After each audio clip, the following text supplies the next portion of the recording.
بسم الله الرحمن الرحيم. بسم الله الرحمن الرحيم. السلام عليكم ورحمة الله وبركاته. الحمد لله حمدا كثيرا طيبا مباركا فيه كما يحب ربنا ويرضى. أشهد أن لا إله إلا الله وحده لا شريك له وأشهد أن محمدا عبده ورسوله صلى الله عليه وعلى آله وصحبه وسلم. Ayuhal ikhwatal kiram, sedang pendengar radio Syiar Tauhid Aceh, semoga Allah Subhanahu wa taala merahmati kita yang mandum. Alhamdulillah, saya bersyukur kepada Allah Azza wa Jal atas karunia dan rahmat yang telah Allah Subhanahu wa taala berikan kepada kita yang, sehingga alhamdulillah di malam yang berbahagianya Allah Azza wa Jal mendengabi kepada kita yang kesehatan, dan Allah mendengabi kepada kita kesempatan sehingga kita bersualam dalam acara interaktif kita yang guna untuk kita bahas hal-hal yang berkaitan dengan agama kita yang. InsyaAllah ta'ala di malam yang berbahagianya saya akan sebutkan poin yang disebutkan oleh Syekh rahimahullah ta'ala pada poin yang ke-6, dan tak ulang saya kata yang ke-pegah oleh penulis kitab Syekh Muhammad bin Abdul Wahab rahimahullah. Beliau menyebutkan al-mawdi'us sadis, tempat yang ke-6, qissatu riddah ba'da mautin Nabi sallallahu alaihi wasallam, faman sami'aha la yabqa fi qalbi misqala dzarratin min syubhatin syayatin alladhi yusammuna al-ulama wa hiya qawluhum hadha huwa syirk lakin yaqulun la ilaha illallah wa man qalaha la yukaffir bi syai'. Syekh sebutkan di poin yang ke-6 adalah kisah murtadnya sebagian manusia setelah wafat Rasulullah sallallahu alaihi wasallam, dan semua mendang yang mendengar daripada kisah tersebut maka tidak tersisa di hatinya dari sebiji sawi pun daripada syubhat yang dijuk oleh orang-orang yang dianggap sebagai orang yang mampu dengan ilmu agama, namun pada hakikatnya mereka adalah syaitan dari kalangan manusia. Kui berah le syaitan dari kalangan manusia, iaitu nyan memang perkara yang syirik, nyan memang perkara yang kufur. Namun apabila sira urang kekun la ilaha illallah, maka pu mendeng yang gepegat lerian berupa kekufuran, gepegat lerian berupa kesyirikan dan yang semisalji, maka tidaklah menyebabkan orang tersebut keluar dari Islam. Jadi Syekh rahimahullah ta'ala pada poinnya ingin membantah sebagian orang tentang anggapan apapun kekufuran, apapun kesyirikan yang dilakukan oleh seseorang, selama orang yang la ilaha illallah maka tetap dikatakan sebagai orang yang beriman. Jadi hanya pengaruh pi membacut kekufuran, kesyirikan yang gen pegat. Jadi perlu ada pemandum bahwasaji sira muslim, kalimat yang disebutkan yaitu la ilaha illallah Muhammadar Rasulullah ialah kalimat yang sangat-sangat mulia. Perlu ada pemandum bahwasaji yang dia ucapkannya nyana daripada peruntuh daripada kalimat tersebut. Kira orang bermakna lain meskipun kekal la ilaha illallah, namun ketika mereka melakukan kekufuran, melakukan kesyirikan, niscaya GN bisa keluar daripada Islam meskipun kekal kalimat la ilaha illallah. Jadi le dalil tentang permasalahannya bahwasanya sira muslim ketika orang yang melakukan daripada amalan-amalan yang kufur yang disebutkan oleh Allah dan disebutkan oleh Rasul, maka orang yang bisa kufur kepada Allah Subhanahu wa taala dikarenakan yang orang pegang daripada amalan kekufuran. Dan yo liru ya. Yang teraji namun sebagaimana kali dia ada pemandum na orang yang gejak perang dengan Nabi, kemudian diurungian geduk bahasa sebuah tempat dan salinglah antara mereka melecehkan dan mengolok-olok Rasulullah sallallahu alaihi wasallam dan para sahabat. Bersampaikan bahawa saja hana pernah kamu merompak orang yang paling penakut, orang yang paling lelai pada makanan. Lecehkan Nabi dan para sahabat melebihi mereka. Maksudnya seorang Rasul dengan para sahabat. Jodoh Nabi dan para sahabat lah orang yang penakut dan yang semisalnya. Dilecehkan dan diolok-olok Rasulullah sallallahu alaihi wasallam. Orang Muslim ikhwan kalimat la ilaha illallah said. Namun yang pegat lagi itu mencela dan melecehkan Rasul alaihi salatu wasallam. Karena para sahabat yang gedengar daripada pembicaraan kekhnya akan melaporkan kepada Nabi alaihi salatu wasallam. Kejaklah para sahabatnya, namun wahyu lebih dahulu turun kepada Rasulullah sallallahu alaihi wasallam tentang apa yang pegat oleh orangnya. Maka setelahnya Rasulullah sallallahu alaihi wasallam gekun baru yang lecehkan Nabi dan para sahabat penuh bahwasanya yang wajib pegangnya kekufuran, kemudian Nabi alaihi salatu wasallam gemar daripada ayat Allah. Jadi orang yang gejak Nabi langit angga Muhammad ba lalu kuda atau kaunta Nabi. Nabi alaihi salatu wasallam ni bawa dia gemar firman Allah, qul abillahi wa ayatihi wa rasulihi kuntum tastahzi'un la ta'tadiru qad kafartum ba'da imanikum. Apakah dengan Allah, dengan ayat-ayatnya ataukah dengan Rasulnya kalian mengolok-olok? Janganlah kalian mengolok-olok, janganlah kalian meminta maaf karena kalian kafir setelah keimanan. Ya, jadi ayatnya jelas melecehkan dan menghina Rasulullah sallallahu alaihi wasallam yang merupakan amalan yang menyebabkan seorang kufur kepada Allah Subhanahu wa taala, menyebabkan seorang keluar dari Islam. Menansid contoh yang gemel Syekh rahimahullah taala di sini untuk bantah anggapan yang kita sebutkan benar wasaji begah le orang-orang yang dianggap sebagai orang yang hebat dalam ilmu agama, namun yang dipegah justru hal yang bertentangan dengan apa yang dipegah oleh Allah dan apa yang dipegah oleh Rasulullah sallallahu alaihi wasallam. Yang wajib pegah benar pun sira orang selama la ilaha illallah dan orang anak kafir meskipun melakukan daripada amalan kufuran. Maka Syekh rahimahullah taala kemari daripada kisahnya, itu kisah tentang murtadnya sebagian manusia setelah wafat Rasulullah sallallahu alaihi wasallam karena mereka membenarkan dari kenabian Musailamah al-Kadzab. Musailamah al-Kadzab dipengaku oleh Nabi ni ba'wadayan.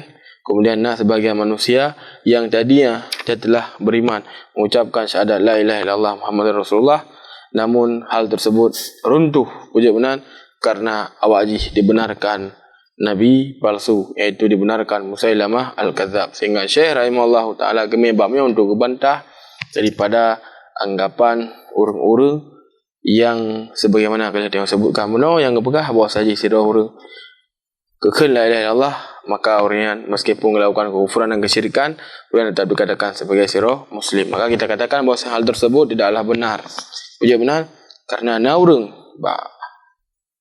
Yahudi setelah wafat Nabi kamu ucapkan la ilaha illallah, namun dibenarkan Nabi setelah Nabi alaihi salatu wasalam, maka yang merupakan amalan yang menyebabkan mereka murtad dari Islam.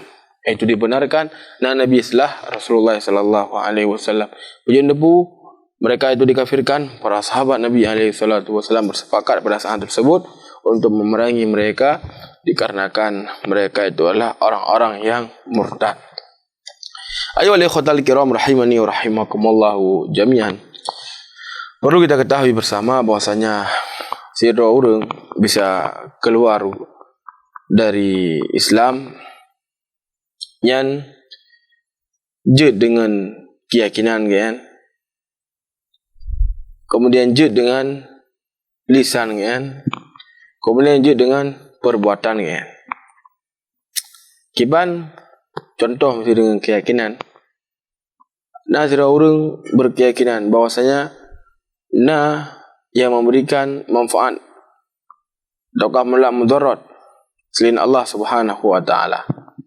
Diyakin betul-betul bahwasanya yang selain Allah yang mampu untuk gepegat yang lagi rupa.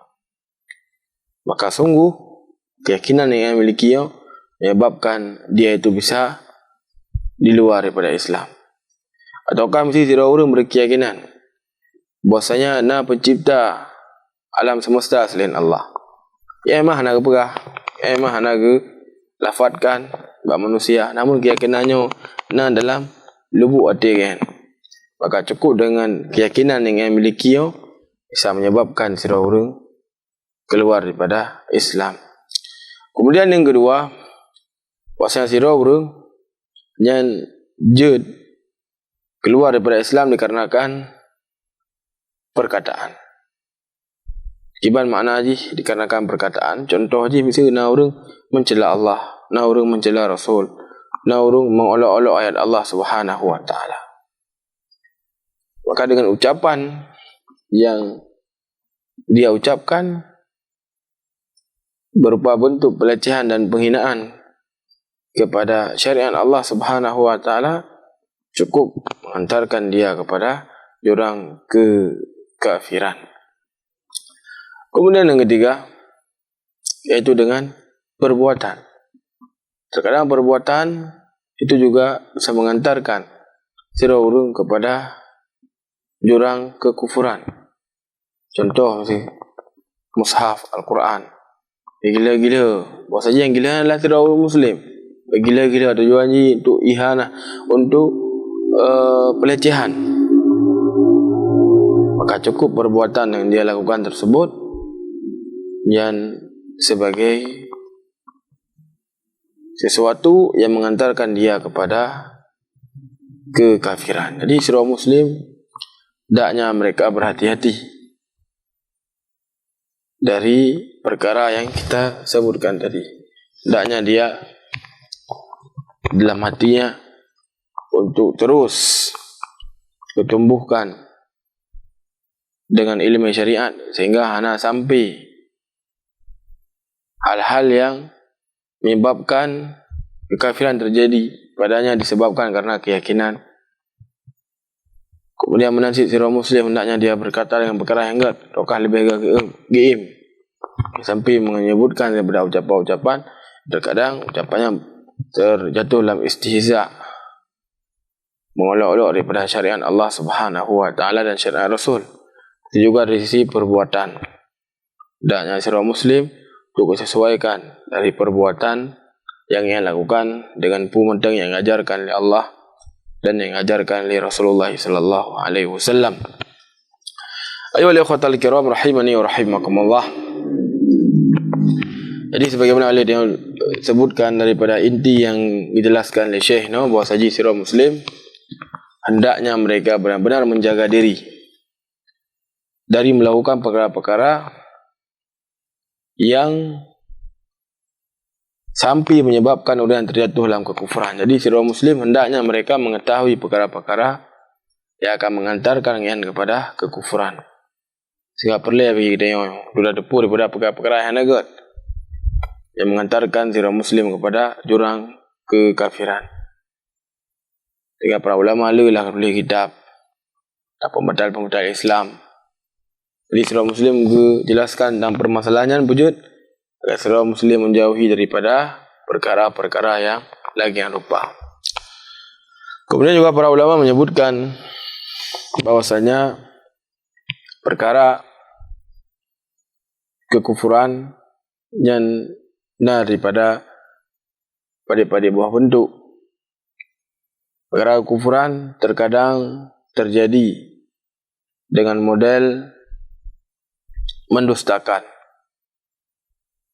Jadi ketika kita kabarkan tentang satu perkara, nah ayat, nah hadis, nah ucapan para ulama dalam perkara yang ketika kami ayat, kami hadis kemudian kita tafsirkan oleh para ulama bahawa saya ayatnya atau hadisnya makna jim no, kemudian nasirah urung mesti kutulak, hanya mungkin. Ya hanya mungkin lagi. Maka model yang rupa terkadang bisa menyebabkan sirah urun terjatuh dalam kekufuran karena dia mendustakan Al-Quran, mendustakan hadis. Sebagaimana yang kali ada yang sebutkan contoh penuh. Allah Azza wa Jalla berpegang hanya li Nabi setelah Rasulullah sallallahu alaihi wasallam. Begitu juga Rasulullah sallallahu alaihi wasallam sebutkan dalam hadis apa saja hanya li Nabi membuat syariah setelah beliau. Kemudian terus bergah nah. Ayat 4 hadis onyan kon lagi kan. Nabi setelah Rasulullah tetap nah. Gimana syariat baru dokah semisal. Maka kedustaan yang mereka lakukan telah menjerumuskan mereka dalam lubang kekufuran. Kemudian yang kedua, terkadang bentuk kekufuran yang terjadi disebabkan karena enggan dan sombong lagi iblis. Bagaimana Allah Azza wa Jalla sebutkan dalam Al-Quran Al-Karim, idh qulna lil malaikati isjudu li Adama fasajadu illa iblis aba wastakbara. Jadi ketika Allah Azza wa Jalla perintahkan malaikat untuk sujud kepada Adam, maka sujudlah kepada malaikat kecuali iblis. Dalam keadaan enggan dan sombong di bawah dia. Jadi ketika Allah masih perintahkan untuk melakukan lagi, perintahkan dari Rasulullah sallallahu alaihi wasallam lagi, mereka sombong, udah mereka enggan, hana pegat lagi, bodra teman. Makanya hati-hatinya merupakan bentuk daripada sesuatu yang bisa mengantarkan seseorang kepada jurang kekufuran. Kemudian yang ketiga, karena syak, karena ragu-ragu. Coba bentuk uji ya. Bentuk uji mesti contoh seseorang ragu. Ke hari kiamatnya na ataukah hana ni. Maka cukup dengan keraguan yang dia miliki tersebut bisa mengantarkan dia ke dalam lubang kekufuran. Ataukah dia ragu apakah Allah ada ataukah tidak misalnya. Cukup dengan keraguan yang dia miliki itu bisa menyebabkan orangnya lebih daripada Islam. Sehingga seorang Muslim harus dalam perkara-perkara yang kali dia contohnya harus yakin bahawa saja perkaranya adalah perkara yang bahwa kiamatnya anjir ragu macam. Tok kami seorang ragu Islamnya agama betul ataukah agama salah. Makanya anjir keraguan yang lagi rupa harus bagi dia untuk yakin bahawa saja Islam adalah agama yang betul. Allah berfirman, inna dina indallahil Islam, sesungguhnya agama yang betul di sisi Allah Azza wa Jalla adalah agama Islam. Jadi harusnya yakin, biar ragu deh membetul. Kemudian yang keempat, di antara bentuk kekufuran yang disebutkan oleh para ulama adalah i'rad an dini, yaitu orang berpaling seluruhnya dari agama.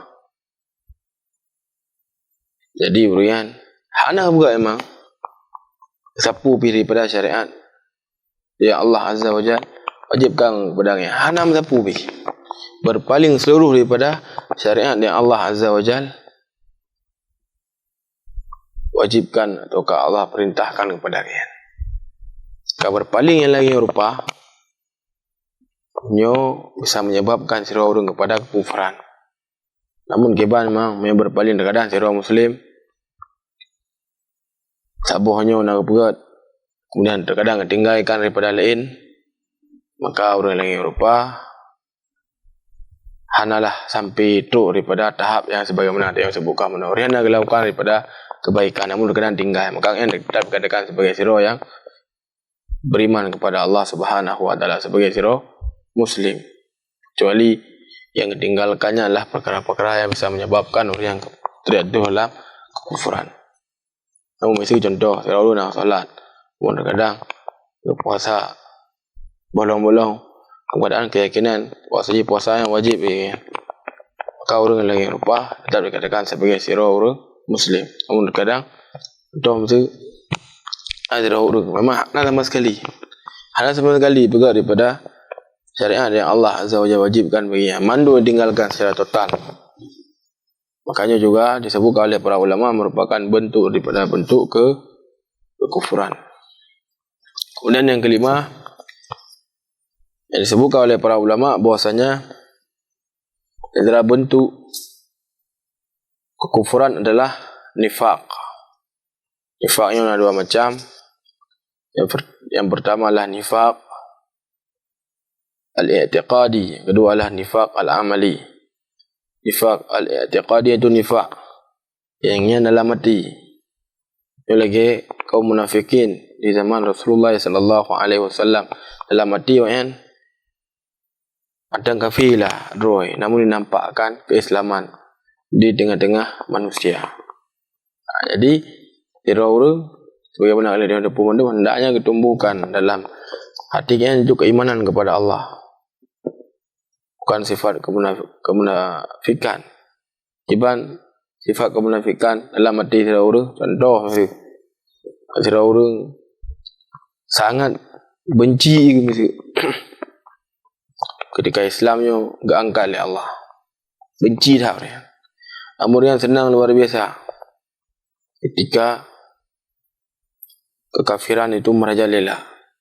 Apabila anaknya pada orang, maka sungguh dia telah terjatuh dalam nifaq al-i'tiqadi, nifaq dalam hati, nifaq keyakinan, sebagaimana orang-orang musyrik di zaman Rasulullah sallallahu alaihi wa ala alihi wa sahbihi wasallam. Adapun nifaq amali, maka hal tersebut tidaklah mengeluarkan seorang dari Islam. Contoh daripada nifaq amali, orang dia menjanji namun dia ingkari, ini adalah nifaq amali. Namun pun yang terjatuh dalam kekufuran, kecuali apabila kepegah apa saja je dan dah menjanji je dah ingkari, jangan la ilm karena menghalalkan pu yang Allah haramkan. Namun apabila dia kini memang hanjit lah dia dah menjanji harus tepati, namun terkadang karena medih, maka mereka tak dikatakan sebagai seorang muslim. Jadi berbeda antara nifaq i'tiqadi dengan nifaq al-amali. Baik. Ayuhal ikhwatal kiram rahimani wa rahimakumullah jami'an.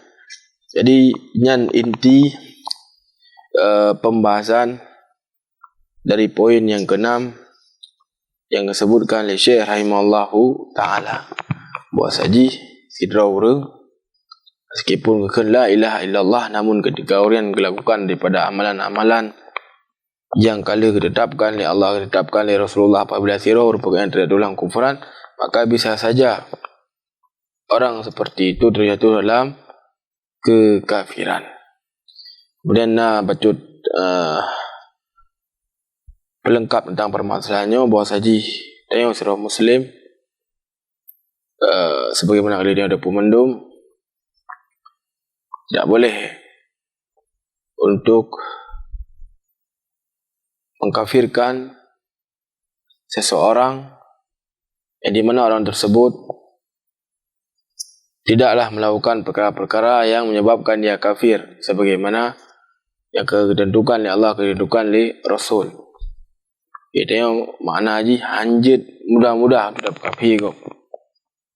Biar terkadang nasi orang berdosa langsung dapat kafir. Ini adalah perkara yang dilarang. Dan ini akan ranah kan tempat daripada tempat orang tengok. Nyo lah tempat yang gebahas oleh para ulama ini. Jadi tengok-tengok yang mungkin ilmu kurang, jangan bermudah-mudahan mengkafirkan daripada seorang muslim. Nyo harus bagi dia untuk jaga. Jadi perlu dia ada pecut bahawa saji pengkafiran dalam agama yang puja menang karena Allah dan Rasul alaihi salatu wassalam ditetapkan daripada permasalahannya. Namun dalam permasalahan takfir, pengkafiran yang bermudah-mudahan terkadang orang berdosa kadang kafir yang lah perkara yang anjut. Dan lagi golongan yang kepegah le syekh poin yang keenam yo. Hasina tira orang keagama lah Islam yang bahasa tengok. La ilaha illallah. Dipegang kafiran, dipegang kufuran, kesyirikan dan yang semisal ji. Namun dipegang hanya orang yang tetap ikan sebagai tira muslim. Yang salah sih. Jadi Ahlussunnah wal Jamaah dalam permasalahannya mereka di tengah-tengah. Mereka tidaklah sebagaimana golongan yang pertama yang suka mengkafirkan. Nah, orang berat usaha betul kafir hana lagi dan dari golongan yang kedua yaitu mereka yang wajib orang selama kelalaian Allah mandum kekufuran yang dilakukan yang tetap dikatakan sebagai orang muslim. Nyo hana lagi. Jadi Ahlussunnah wal Jamaah mereka berada di tengah-tengah. Itu mereka mengkafirkan apa yang dikafirkan oleh Allah dan dikafirkan oleh Rasulullah sallallahu alaihi wasallam. Dan pembahasan yang lagi rupa ada yang para ulama simpulkan karena para ulama adalah orang yang mufhum tentang permasalahan yang lagi rupa. Ayyuhal ikhwatal kiram rahimani wa rahimakumullah jami'an. Inna manta mungkin yang Tuhan sampaikan di malam yang berbahagianya lebih dan kurang Tuhan lagi maaf. Subhanakallahumma rabbana bihamdik asyhadu an la ilaha illa anta wa astaghfiruka wa atubu ilaik. Assalamualaikum warahmatullahi wabarakatuh.